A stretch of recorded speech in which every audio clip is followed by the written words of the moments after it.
बनाऊंगा। जो भी टाइगर टीम में आएगा उसे मैं हीरो बनाऊंगा। ये मेरा टारगेट है और आप उसमें हैं।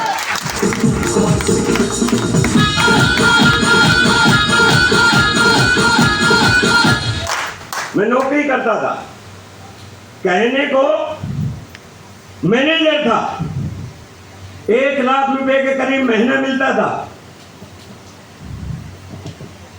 एक दिन मेरी वाइफ बहुत बीमार हो गई। मैं कंपनी में पर्सनल मैनेजर था, मेरा जाना बहुत जरूरी होता था सुबह 8 बजे।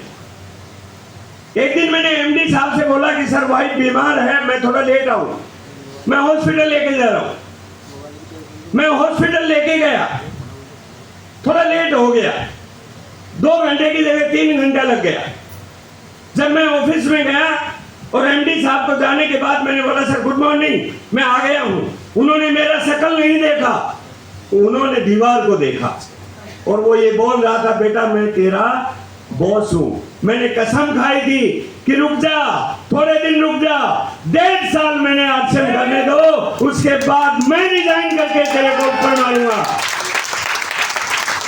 कोई कारण पैदा करना पड़ेगा। नौकरी क्या है? कितने लोग नौकरी करते हैं? अरे भैया किराए का घर है, खाली करना पड़ेगा एक दिन।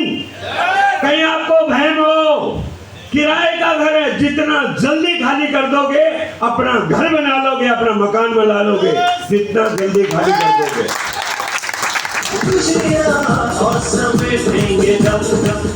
क्या है नौकरी? एक ऐसी जगह अपने घर वापस आने के लिए हमें पूछना पड़ता, सर मैं जाऊं, सर 5:30 बज के जाऊं। कहने को मैनेजर था, 5:30 बज गए। देखिए एक वर्कर जिसकी तनख्वाह 20,000 है वो तो चला जाता, घंटी बजी भाग गया, लेकिन लाख रुपया मिलने वाला ऐसे नहीं जा सकता। उसे पता है कि तेरे को निकाल दिया तो लाख रुपए की दोबारा नहीं मिलेगी, डर लगता है। जितनी ज्यादा बड़ी नौकरी उतना ज्यादा डरपोक रहता आदमी। मैं जाके बोलता था सर 5:30 बज के जाऊं। वो बोलता था दूसरे लोग बैठे, आपको क्या जल्दी है? मैं बोलता सर दूसरे लोग, मैनेजर लोग 5:30 बजे के बाद इसलिए बैठते हैं कि समोसे खाने के लिए, मुझे समोसे अच्छे नहीं लगते। तो उन्होंने बोला ठीक है तू चला जाएगा। एक दिन पता चल गया, दूसरे मैनेजरों ने मेरी शिकायत कर दी कि सर ये तो बाहर जाके कोई काम करता है। एक दिन मेरे को दफ्तर में बुलाया कि भाई साहब आप बाहर क्या काम करते हैं? मैं बोला 5:30 बजे से पहले कुछ नहीं करता, 5:30 बजे के बाद करता हूं। 2-3 बार उन्होंने मेरे को बोला, 2-3 बार मेरी पैसी भी लगी, लेकिन मैंने मन ही मन ठान लिया था कि वो दिन दूर नहीं है जिस दिन मैं कहने वाला हूं बाय बाय, जय श्री।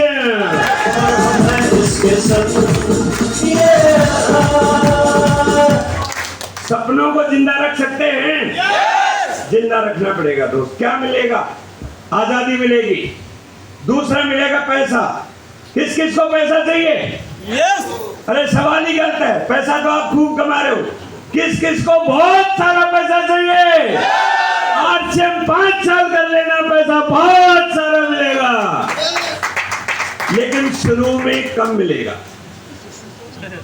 मैं सुनील शर्मा जी के साथ आ रहा था और नरेश जी मेरे से पूछ रहे थे गुरुजी आपका शुरू में कैसा रहा होगा? शुरू के 3 साल काम ज्यादा था, इनकम कम थी। आपके साथ भी होगा, शुरू के 3 साल काम ज्यादा, इनकम कम। शुरू के 3 साल में टोटल मिला के 5 लाख रुपया आया था। कभी 2,000 का चेक, कभी 4,000 का, कभी 8,000 का, कभी 10,000 का, कभी रॉयल्टी लग जाती थी 25,000, कभी 12,000।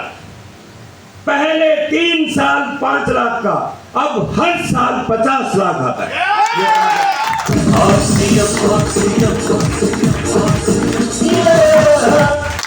मोटा पैसा कमाना है, 5 साल ढंग से कर लेना। आज से करने के लिए तैयार हैं? ओके, पैसा मिलेगा। दूसरा समय, समय की आजादी। लोगों के पास पैसा होता है लेकिन समय नहीं रहता मेरे भाई। समय भी बहुत इंपॉर्टेंट है। समय नहीं है और पैसा ही पैसा है, बात नहीं बनेगी। समय नहीं है और पैसा है, बात बनेगी नहीं। समय भी चाहिए और पैसा भी चाहिए। दुनिया का एक धंधा आप देख लो बाहर मार्केट में, दोनों चीजें एक साथ नहीं मिलेंगी। समय और पैसा दोनों एक साथ नहीं मिलेंगी। चाहते हो दोनों एक साथ? चाहते हैं? 3 साल दब के आचरण करना, समय और पैसा माला माल कर देगा ये।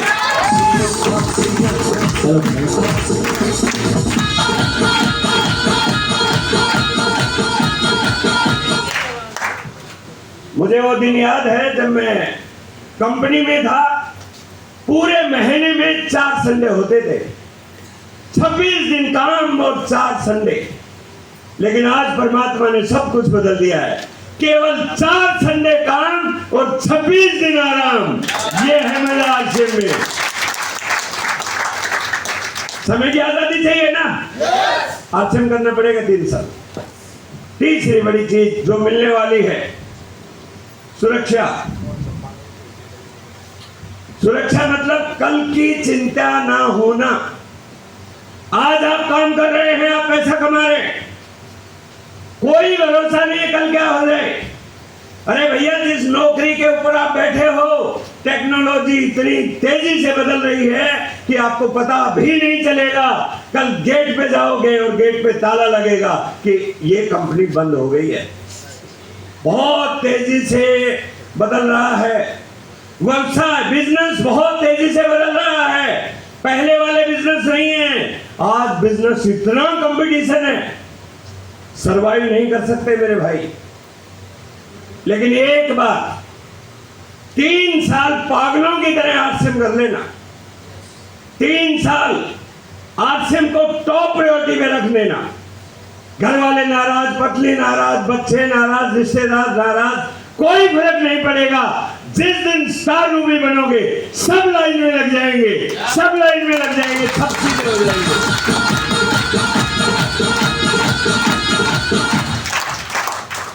अरे नौकरी करने वाले थे, रक्षाबंधन आता था, 4 महीने हैं मेरे, 4 बहनें और 3 भाई, 7 भाइयों, 7 बहन भाइयों का परिवार।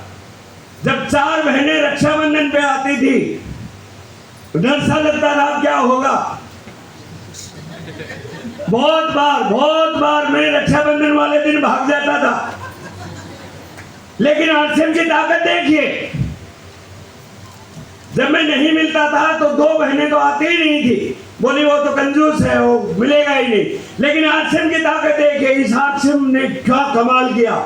अभी राखी आने का 1 महीना है, अभी से बहन ने राखी भेज दी कि मैं आ रही हूँ रक्षाबंधन पे। क्योंकि पता है आश्रम में बोनस भी आता है। तो तैयार हैं? आपका बच्चा कैसा भी काम करे, यदि कामयाब नहीं हुआ, नो प्रॉब्लम, आप जम के आश्रम करो। आपकी जो पिन आश्रम में होगी, एज इट इज आपके बेटे के नाम पे ट्रांसफर हो जाएगी। ये ताकत है आश्रम के अंदर। आज बहुत सारे एग्जाम्पल हैं आश्रम में।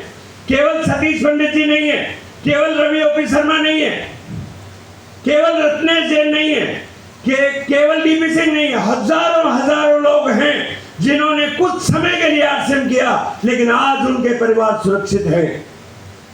दोस्तों, ताकत को समझिए। दुनिया का कोई ऐसा धंधा नहीं है जो आपकी आने वाली पीढ़ी को सुरक्षित कर सके। करना चाहिए आश्रम। पैसा मिलेगा, समय मिलेगा, सुरक्षा मिलेगी, सम्मान मिलेगी और सबसे बढ़िया मिलेगी सेहत। 68 ईयर की एज है, ठीक ठाक हो या नहीं? 100 साल तक इसी तरह स्टेज पे धारना है। 100 साल तक लगातार स्टेज पे धारना है, क्योंकि मैं आश्रम के प्रोडक्ट यूज करता हूं, इसलिए मैं धारता हूं। दुनिया में ऐसे प्रोडक्ट नहीं मिलेंगे दोस्त। शक मत करना, करना चाहिए आक्षेम। अब बात आती है करना क्या पड़ेगा। बहुत सारे लोग सोचते हैं कि सर ने बहुत सारी बड़ी बड़ी बातें बता दी, इसका मतलब बहुत बड़ा कुछ काम करना पड़ेगा। मैं बोल रहा हूं कि यदि दुनिया के अंदर सबसे आसान काम है, जिस काम को करके आप इस बिजनेस में कामयाब हो सकते हैं, सबसे आसान काम वो है आक्षेप। आज मैं आपको एक यूनिक फार्मूला देने वाला हूं, और उस फार्मूले को पकड़ लिया तो 3 साल का गेम है। गेम खेलने के लिए तैयार हैं? कामयाब होना चाहते हैं? तो आज मैं उस फार्मूले का राज बताने वाला। देखिए दोस्तों, जब हम बात करते हैं गरीबी की, आप लोगों से पूछिए, अजीत जी आप लोगों से पूछिए किसी से कि आपकी गरीबी का कारण कौन है? क्या सरकार है? क्या परिवार है? आप जब पूछेंगे ना, क्या सरकार है, क्या परिवार है, क्या पड़ोसी है, क्या रिश्तेदार है, कौन है या खुद है, तो बोलेगा मैं खुद ही हूं। तो बदलेगा कौन? खुद को ही बदलना पड़ेगा। ऐसे ही आक्षेप में मैं लोगों से पूछता हूं, तेरी पिन कौन बदलेगा? तेरी पिन बदलने का जिम्मेवार अपलाइन है, डाउनलाइन है, कंपनी है, टीम है या खुद है? वो बोलता है खुद है। तो फिर बदलेगा कौन? खुद को ही करना पड़ेगा। हमें जागना होगा दोस्त। हम लोग ऐसा सोचते हैं। मैंने एक किताब में पढ़ा अभी रिसेंटली, वो पुस्तक आपको बहुत जल्दी मिलने वाली है। वो अमेज़न पे आने के बाद हटा ली गई है। कंट्रोवर्सी हो गई है उस पुस्तक पे, क्योंकि उसमें एक ऐसा पॉलिटिकल शब्द लिखा हुआ है